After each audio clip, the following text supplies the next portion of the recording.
India and South Africa share a very strong relationship. It is a very historic relationship. There are several linkages to it. And to talk about this relationship and many more with me is the South African High Commissioner to India, Dr. Anil Sooklal. Sir, welcome to WION. It's a pleasure to have you in our studios and talk about first is on the relationship. So essentially, how do you see this relationship? It is indeed a very historical relationship. The Mahatma Gandhi connect, the Nelson Mandela connect, the diaspora connect. Well, thank you, Siddhant, for having me on WION. It's a great privilege to be here in the studio. As you have correctly pointed out, India-South Africa relations are rooted in a common history, a shared history of struggle, a rich history that has brought both countries together on many fronts. You have mentioned the Indian diaspora, you've mentioned the Gandhi Connect, you mentioned the Mandela Connect, and of course, currently, we are connected not just on the bilateral level, we are connected on so many fronts through the multilateral level. We are members of BRICS, we are members of IPSA, we are members of the G20, we are members of the basic group in terms of the environmental discussions. So we have a shared vision of the world, and we come from the same kind of background, having had a history of colonialism, of exploitation, and we have overcome that. So we have triumphed over adversity, and we are building our respective countries by cooperation. And I think this is what the world needs today, to work in cooperation and tandem with each other. And India and South Africa have always had this bond between ourselves, between our governments, between our people. Even during the dark days of struggle, India was at the forefront in championing the liberation struggle of South Africa on the global scene. And I think these are the shared bonds that we share between ourselves that underpins the solidarity of this relationship that we have between our countries and our people. So, the Indian Prime Minister is expected to travel to South Africa very soon for the G20 summit. There have been high-level engagements between the two sides. Your president has been to India for the Republic Day celebrations, invited as a chief guest as well. How do you see these high-level visits helping in the relationship, making it more firm? Well, the high-level visits are critical in cementing ties and further consolidating cooperation between our countries. Now, we've been very fortunate in that the leaders of our two nations have met on regular basis. This is Prime Minister Modi's fourth visit to South Africa in less than a decade. And that is substantial. It also signifies the importance that India attaches to the relationship with South Africa. And as you rightfully pointed out, in 2019, President Ramaphosa was the chief guest at India's Republic Day. So the leaders meeting on a regular basis gives us an opportunity to reflect on the progress we are making in terms of the relationship and to chart new avenues of cooperation. So as much as Prime Minister Modi is going to be attending the G20 summit, as well as the IPSA summit, which is also taking place on the margins of the G20 summit, he will also have a bilateral meeting with President Ramaphosa. And I think, again, they will take stock of this relationship and also look at measures that can be put in place to further expand a very solid relationship and to look at cooperation in addressing global challenges, not just at the bilateral level, but also in the multilateral institutions that we work so closely together. So you mentioned a very interesting phrase, that is the areas of cooperation, more perhaps sectors where there can be cooperation. Perhaps you can shed some light on areas like defense, like development cooperation, like agriculture. What kind of cooperation both sides have? We have excellent cooperation on all of these sectors. In fact, if you look at the relationship since we opened up diplomatic ties between our two countries just over 3 decades ago, it had grown at such a rapid pace. And that's, of course, natural because it had a strong base from which to build the cooperation that we enjoyed during our struggle days. Now, if you look at cooperation in terms of the key sectors where we have tremendous growth, there were 5 or 6 key sectors. India is known as the pharmaceutical hub of the world. You have a very strong pharmaceutical medical sector. And we saw this during COVID when you offered assistance to the global community, including South Africa and Africa. And we cooperate very strongly. We have a number of the major Indian pharmaceutical companies housed in South Africa. And we are looking at joint manufacturing in partnership with the Indian companies. So that's the medical pharmaceutical sector is expanding tremendously. But of course, India has tremendous strength in new technologies, ICT, and a number of Indian companies are in this space, as well as you see South African companies that are now coming into India in this space as well. So I think in terms of new technologies, India is at the forefront. And I think Prime Minister Modi has been very magnanimous in saying that whatever new technologies India discover, they are prepared to share with the global partners. And they're doing that with South Africa. And we have had delegations coming to India to look at, for example, the issue of DPI, where India is a global leader. And that's something that South Africa is trying to also put in place. So also if you look at cooperation in terms of skills and capacity, you have the ITEC program. A number of South Africans have benefited from the ITEC program. India has been an important resource for us in addressing our skill shortages and building capacity. But equally important in the area of energy security, including green energy, we have great cooperation between NTPC and our energy provider, Eskom. In fact, at the present time, we have senior technicians from Eskom on a training program here in India. So India is helping us to address our energy capacity building and shortages that we're experiencing. If you look at the agricultural sector, you know, the tragedy is that we as South Africa are still a net food importing country, as is the African continent. And India is a net food exporting country. So on the agricultural sector, there is a great deal of cooperation between ourselves, and we want to deepen this cooperation, including in the agro-processing sector. On infrastructure, especially including mining, I think there's a lot of cooperation happening, and there's great scope to expand this. And on people-to-people contact, I don't have to mention just how deep that contact is on the cultural front, on the issue of cuisine. Indian cuisine is like a national cuisine in South Africa, but including sport. Now, we just saw the Women's World Cup being successfully staged here.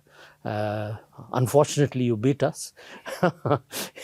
But it was such a fantastic display of what is possible in the realm of sport, and especially in women's sport.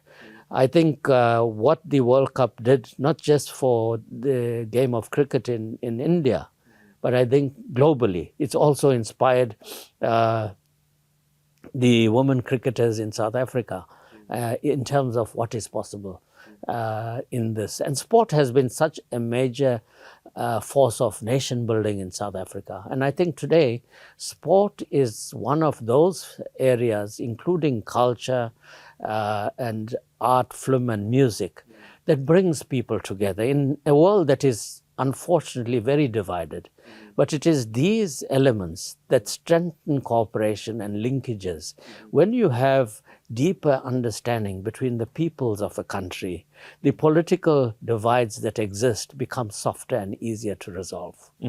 Many areas of cooperation and conversation. But are you looking at some kind of cooperation on education? Because India has been increasingly going abroad to establish its campuses. We saw the IIT campus being established in Africa. The other universities are also looking at places like UAE as well. So has there been any conversation?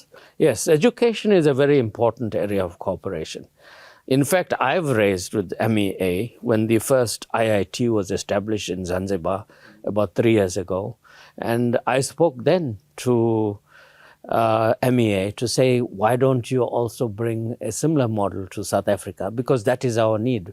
We have a shortage of scarce skills, and especially what your IITs have done for India and how you have provided experts to the major multinationals globally. And this is one area where we'd like to see deeper cooperation, and I hope sometime soon we'll have an IIT in South Africa as well. What has been their response? I mean, there has been any... No, they're quite happy to look at it, and I think we will take these discussions forward, and hopefully these are some of the areas that our leaders will speak about in terms of strengthening cooperation, because education is the future of any nation. As President Mandela said, education is the most powerful weapon that can be used to change society. And I believe cooperation on the education sector is something that should be strengthened and fortified between our countries. Sir, let's go to a little bit multilateral aspect. Both countries are part of the BRICS grouping. You have been the Sherpa of the BRICS grouping at a very historic juncture where the grouping got that major expansion as well. Perhaps if you can talk about the future of this grouping and some inside scoops about how the expansion happened.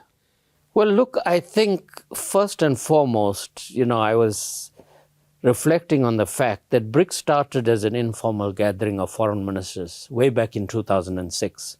And next year will mark the 20th anniversary of BRICS coming together as a group. And I think it's very appropriate that India is taking over the chairship at a very critical time. BRICS has become a powerful force on the global scenario. It is no longer a group that is trying to find its feet. It's firmly established itself. It's a powerful group of countries. And as you rightfully pointed out, in 2023, when we chaired, there was over 40 countries asked to become members of BRICS. And everyone was surprised, including our partners from the global north. Why this sudden surge from the global community in wanting to associate it with one global grouping, with no other global grouping but BRICS? Obviously, BRICS has been doing something that has been positive and has had a positive impact on the global community. Therefore, the surge of countries. And of course, expansion was not an easy process, because when you have a small group of 5 countries that have found mechanisms and a comfort zone in terms of cooperating together, and suddenly to expand by another 5 countries, as was the case in 2023, 100% expansion of the group, that is not easy to assimilate new members. But fortunately, we are like-minded countries. The new members have been able to assimilate and consolidate, and BRICS hasn't faltered. On the contrary, even with the new members, and as we have seen in the past 2 summits in 2024 and 2025 under Russia and Brazil's chairship, and now India taking over, as I said, during a very challenging time. But I am confident one of the things that India did to the G20 was to elevate G20 on the global platform, but also you were able to make the G20 a people's G20. And I'm confident the same thing is going to happen in 2026 when you assume the chairship of BRICS, because BRICS is become a powerful entity, and that's why you find some of our friends from the global north feeling threatened by the rise of BRICS. This is very unfortunate, because BRICS is not there to displace anyone, but it is there to claim the rightful place of countries of the global south that have been on the margins of the global geopolitical, financial, economic architecture. And yet a number of BRICS countries, India, Brazil, China included, are even bigger economies than G7 economies today. And as a collective in terms of PPP GDP, BRICS is bigger now than the G7. So naturally, the BRICS countries must have its rightful place around the high table. And it's very unfortunate that certain countries jealously guard the space. But of course, you can't hang on to the high table when the geopolitical scenario has changed so dramatically. And I think BRICS will continue to play a leading role in shaping the new multipolar order that is evolving before us. I would say that BRICS will actually be at the forefront of that. We are seeing that already. The world is in need of leadership at the present time. And I believe the Global South is going to provide that leadership, and BRICS is going to be the vehicle that will charter that new cause that we will see in terms of a more inclusive world order, a more just world order, where we truly leave no one behind. But as you pointed out, there are countries who perceive BRICS as a threat.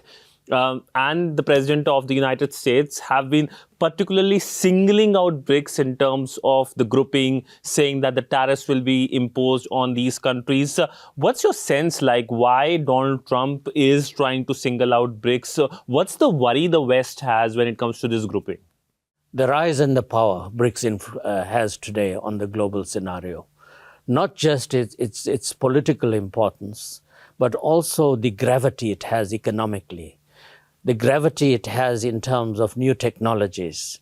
And of course, when you speak of power, you also speak of military gravity. Now, these are not light countries. These are weighty countries. And perhaps for the first time since the dawn of the post-Second World War period, you have countries outside the domain of the so-called global West or not that are powerful countries that can stand on their own 2 feet.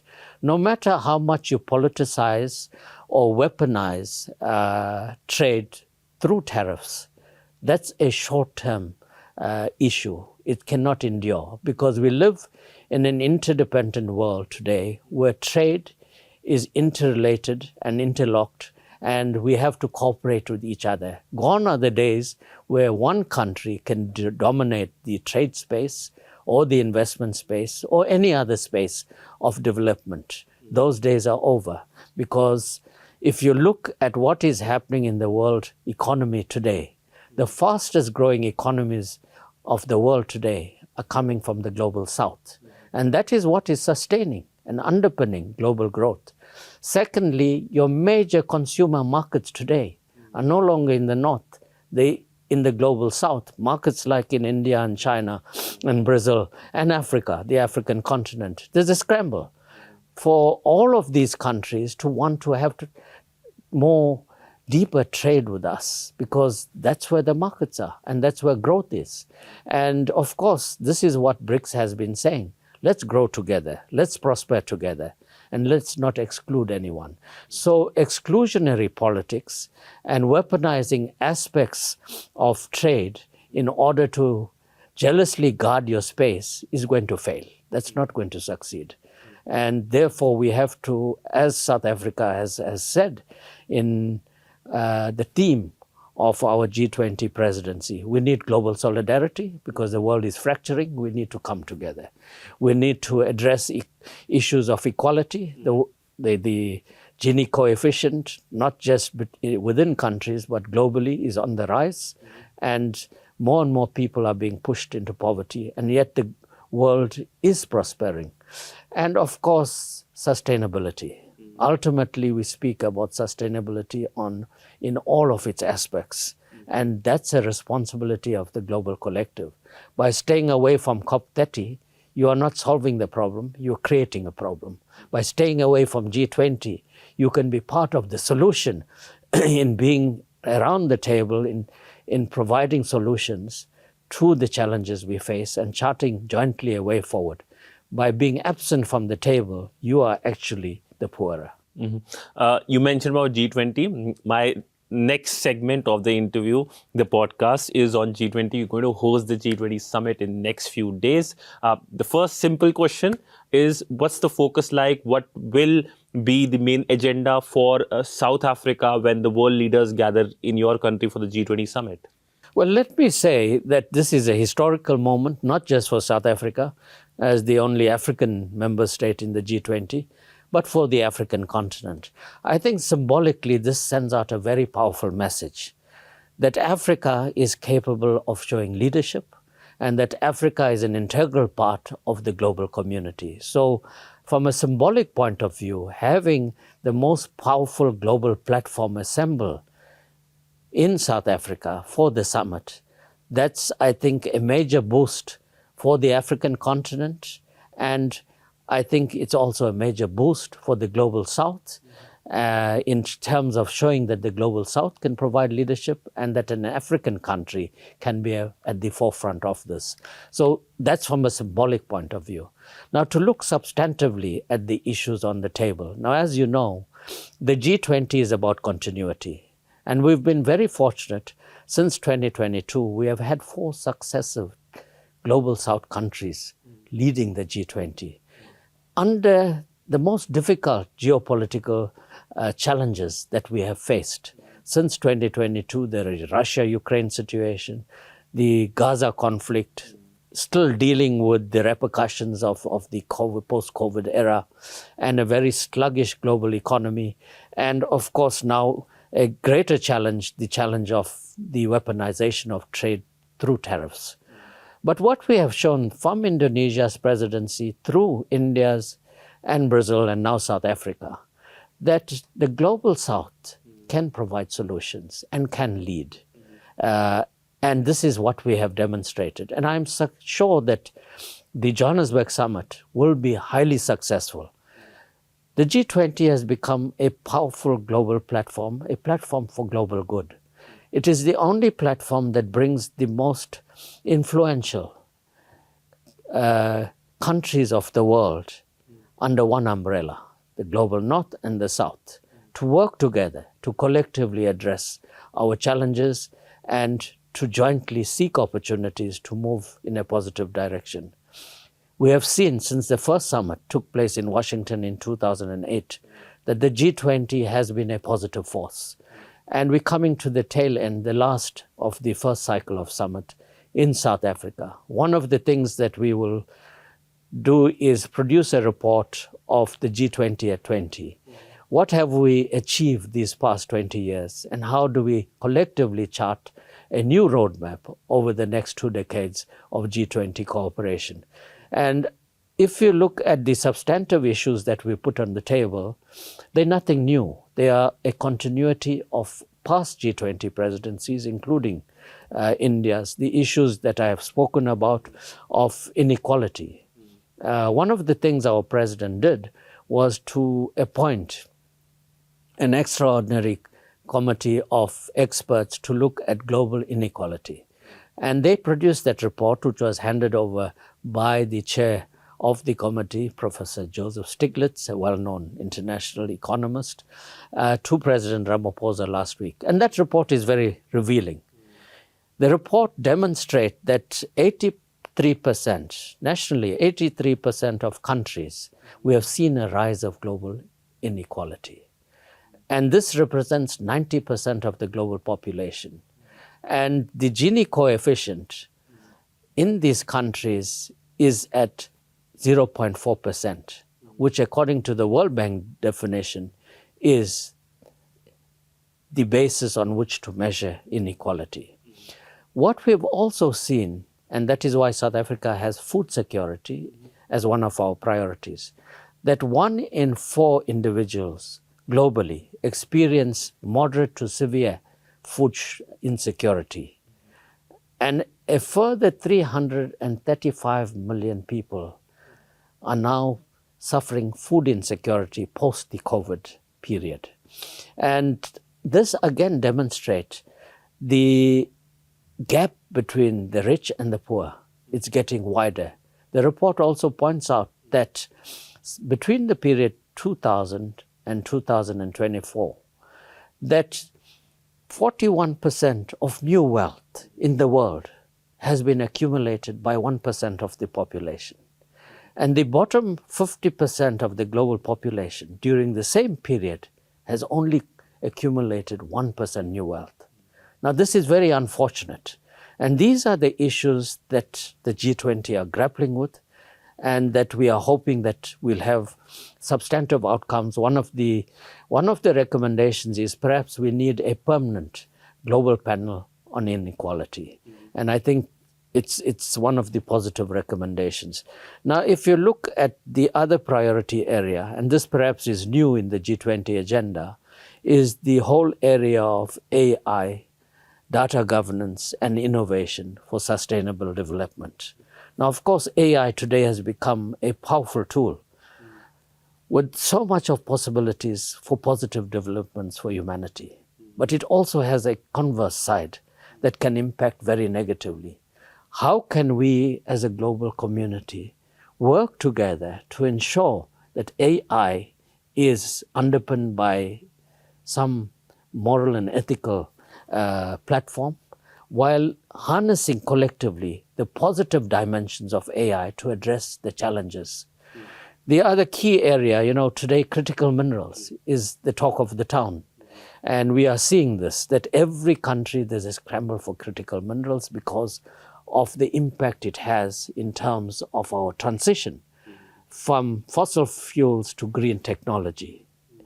Critical minerals is very much an important part of that. How can we ensure that we harness critical minerals, including the African continent that has such vast reservoir of critical minerals, in a manner that benefits society and not just in an extractive manner for the rich countries to become richer because they have the technologies? How can we work collectively for those countries that have these reserves to beneficiate that, to share technology, and to make sure critical minerals is available to all in us using it for new technologies for the benefit of humanity in addressing our developmental issues? The other major issue, of course, especially for Africa, and something that the G20 has been seized with, especially given the impact of COVID on our economies, is debt sustainability. Now, you will recall that in 2020, under Saudi Arabia's presidency, we had the G20 framework for debt. Now, South Africa has brought that back into sharp focus. And one of the things our president has done is to also appoint an African panel on debt. While it's not per se a G20 structure, the panel, which is chaired by our former finance minister, Trevor Manuel, is looking at the challenges that we still face as developing countries, and especially Africa, on debt sustainability and how we deal with the burden that this has. Because most of our countries, a major part of our GDP is being spent in paying back the interest on debt from our developed friends. And how can we continue to restructure debt to find a way of better borrowing while addressing our developmental needs? So the work of this panel will feed into the G20 finance track. Finally, I think another important point is disaster risk and resilience management, which was a major issue under India's G20 presidency. We're seeing natural disasters on the rise. And by and large, developing countries, including Africa, we don't have the means or the resources to address the devastation caused by natural disasters. So having this as a major focus, and how can we work together to address some of these challenges and to ensure that when we have such devastation, that we have the means to deal with it. So these are some of the critical challenges that has been on the table, and I'm sure we will see substantive outcomes on all of these. A range of topics that will be talked about, but there is one issue that has been grabbing the global headlines: the US president boycotting the G20 summit. How do you see its impact on the summit that is going to happen? Do you think that with his boycott, the grouping will weaken? Well, look, it's unfortunate. As I've said, the first G20 summit, it was the USA that convened us in Washington in November 2008. They played a leading role and saw the need for such a body and saw the need for us to act as a collective. And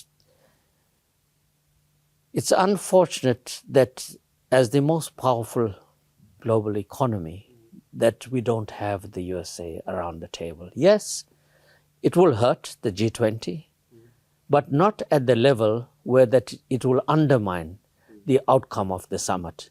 Because the G20 today is far bigger than any one of the 19 member states or the 2 regional organizations that make up the G20.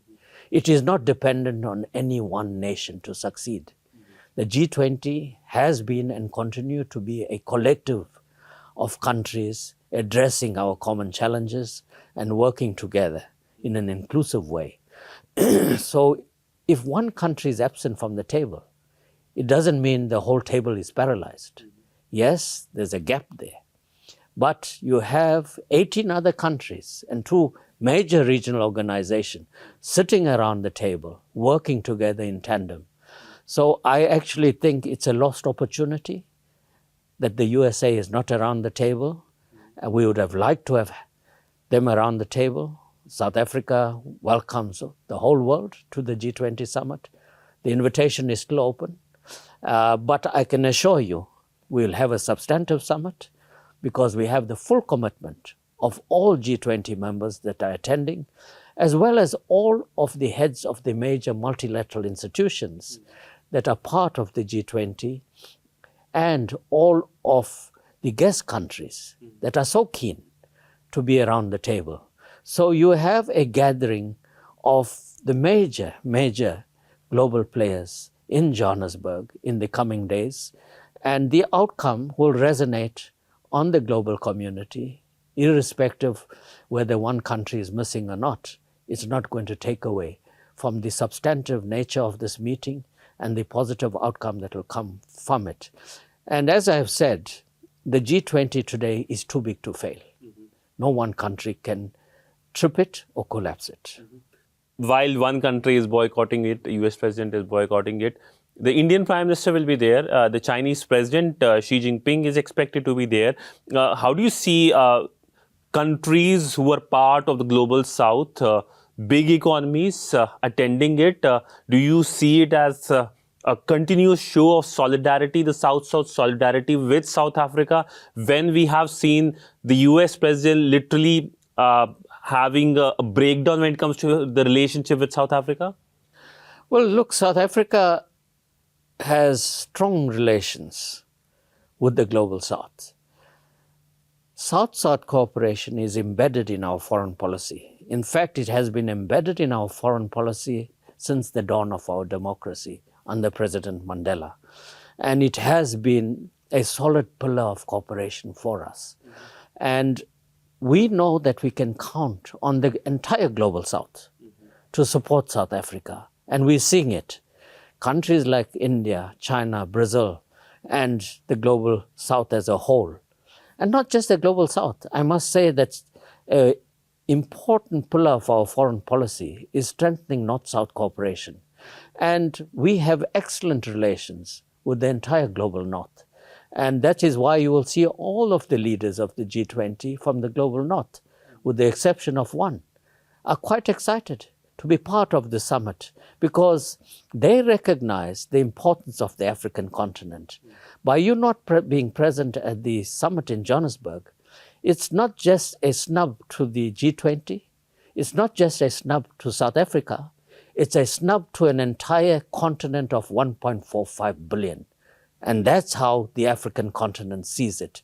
It's also a snub to the entire global South. And I think that is why we appreciate the support we get from India. India is a leading voice of the global South. So is South Africa. And we know that we can count on the support of India to ensure the success of the summit. We have no doubt about that. So when it comes to the summit, I have a procedural question, a protocol question. Now, what happens when it comes to handing over ceremony, because the Americans are going to host the summit next. I remember those visuals. WION was there in Bali when the then Indonesian president handed over the baton to the Indian Prime Minister. So who do you hand over the baton to, and how is the joint statement being decided? Is there any representation to discuss the nitty-gritties? Yes, of course, the summit declaration is discussed at the Sherpa meeting, which will start shortly over the next few days. And it is there where the negotiations will take place. And hopefully we get consensus, because G20 works on consensus. And that declaration is then also scrutinized by our foreign ministers before they are presented as a consensus document to the leaders. But of course, with one member not taking part, at least at an official level, that's what we've been told, that there'll be no officials attending. We are not sure, as has been the case for many of the ministerial tracks and senior officials meeting and Sherpa meetings. We had officials from the US Embassy in South Africa attending on behalf of the US government. So there may be a representation at an officials level. It may not be at the political level, as we now know.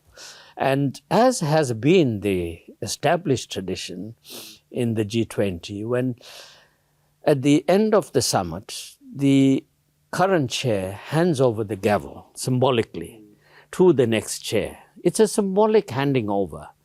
But we're not sure if that ceremony will take place in the absence of the high-level US delegation not being present. But what happens automatically, come the calendar year 1st of December, that country assumes the chair automatically. So the USA will take over the chair. Whether we have the symbolic gavel handing over or not, that's to be seen. Whether we have a declaration or not, that will be determined what happens over the next few days, and whether the USA will attach its name.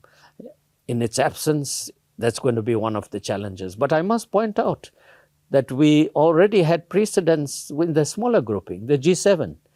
It's a meeting of like-minded countries, just 7 countries. But when they met in June in Canada this year, they couldn't produce a summit declaration. So how much more difficult when the USA is absenting itself from the G20 to get a consensus declaration. But I don't think the success of the G20 is just based on a declaration. The success of the G20 is based on the work that has been undertaken through all the work stream, the ministerial work stream, the expert groups, the Sherpa track, the finance track, and the technical groups, who have been working consistently and producing outcome documents. This summit is a cascading of all of that into one document. And if we don't have a consensus document, it doesn't mean that all the positive work and outcomes that have been done throughout the chairship of South Africa in this almost past 12 months is negated. That is still going to be there, and it has been substantive outcomes, and that will be the legacy of South Africa handing over to the next chair and taking forward the G20. I am absolutely optimistic and confident as a former G20 Sherpa of South Africa that the G20 will continue to become an even stronger force. We have no alternative. The G20 is the only platform that brings the most powerful countries of the global north and south under one umbrella. It's a staircase between the north and south. And we all recognize, I believe even the global north members and all of us in the global south, that we need to work collectively. And we have been doing so successfully over the past 19 summits. And that is why the G20 has been a force for global good, and it will continue to do so. Sir, now moving to the last segment of the podcast, many would like to know about the status of the relationship between US and South Africa.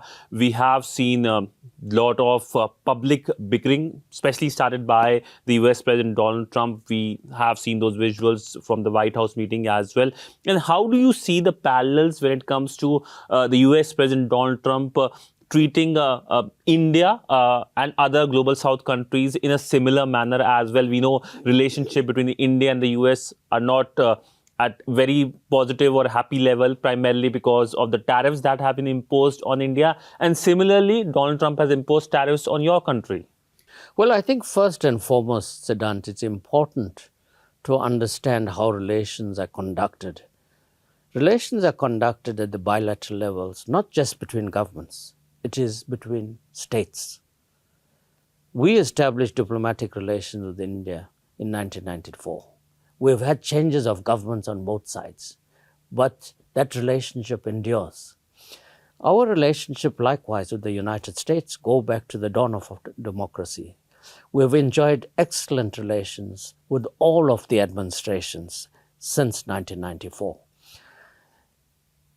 The difficulties we are facing under the Trump administration at the present time, that is transitory, because the Trump administration is not going to govern the USA forever.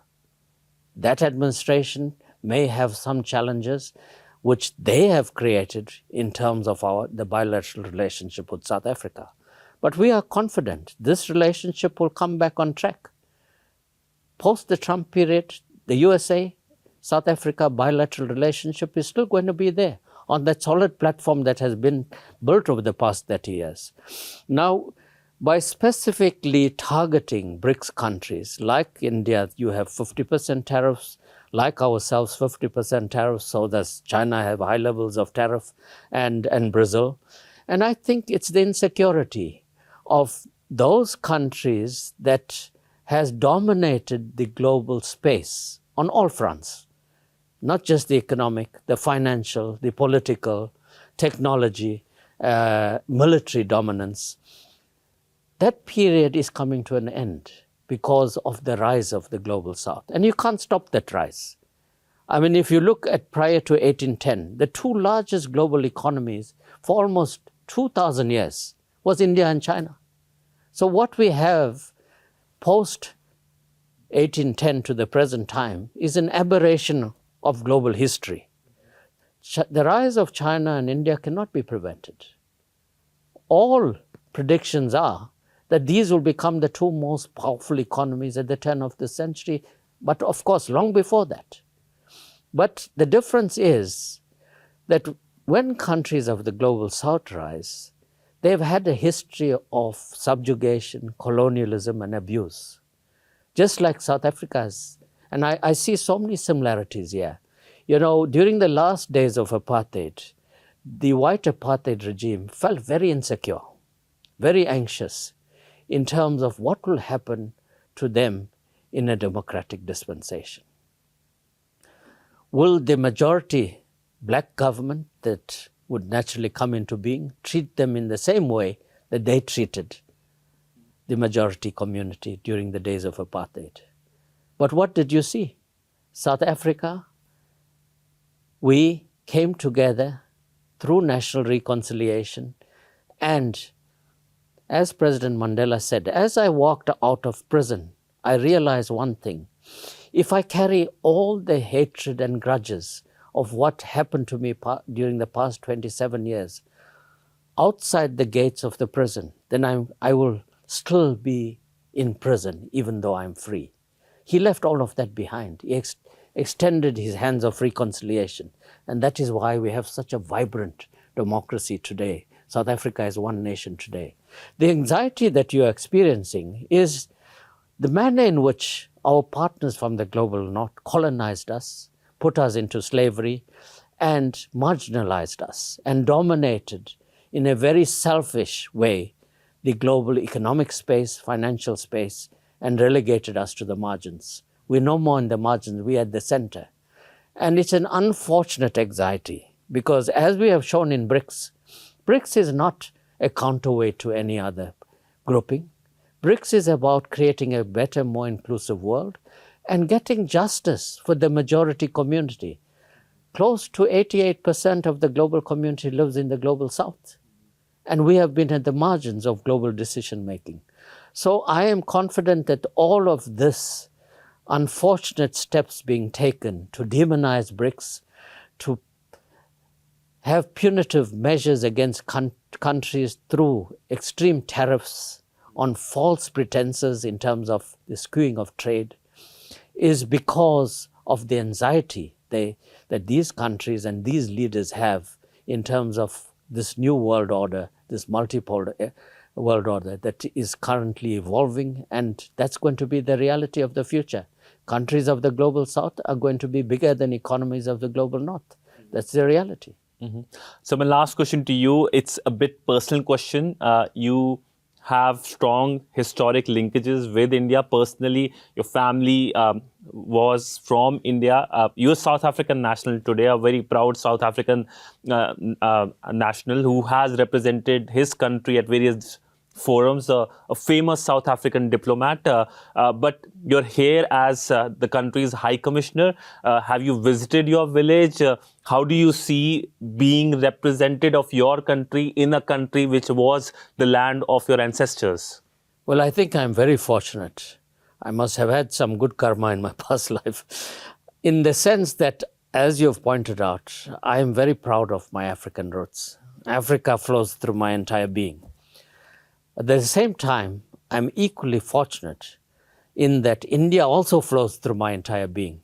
So in me, you see a wonderful amalgamation of Indian and African roots. And I think I've been extremely fortunate in that my president saw fit to send me back to the country where my DNA originates from. And I've been very privileged that my great-grandparents left here in slave-like conditions to work on the sugar plantations in South Africa in the late 1890s. And for one of their children to come back and represent the country where we took birth and made our home, and to have that great privilege and responsibility. And of course, I think it's the desire of every individual to go back to their roots. And we were very, very fortunate this past weekend. My ancestry is from Ghazipur, a village there.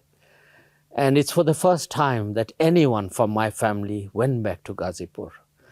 And it was a very emotional moment for my wife and I, whose ancestry is also from Ghazipur, another village.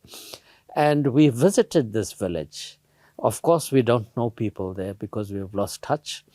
But when we sat in the village square, just outside a D Baba Mandir, they took us there first. They said, we have to pay homage to the village deity, which is exactly what we still do in South Africa. We have the tradition as well. Mm-hmm. And all of the villagers who heard about us converged and started embracing us. And there was a very elderly gentleman, and when they explained that my lineage is there and that I'm a son of the village, he started crying. He felt so emotional, and we all felt emotional. It was almost a homecoming. And as I said in the Ghazipur Literary Festival, when you take out a tree from the soil and transplant it wherever, within the same village or another country, that roots is seeped with the DNA of that soil. You cannot take that out, no matter where you may have transplanted it. So my roots were taken out from that village in Ghazipur, but it carried within it and merged within the African soil. But within that soil, you had both the soil of Ghazipur and the soil of Durban, my hometown. And that's what I am today, a product of two great civilizations, two great cultures, and very privileged to see in me both the best of India and the best of Africa, I would like to think. Very fascinating story, sir, and perhaps a very good moment to end the interview. This is a story perhaps will be inspiring for many people as well. But thank you so much, sir, for speaking to WION and speaking about the relationship, about G20, about BRICS, and about yourself as well, the story of Dr. Anil Sooklal. Thank you so much, for having me, Siddhant. Always a pleasure. Thank you.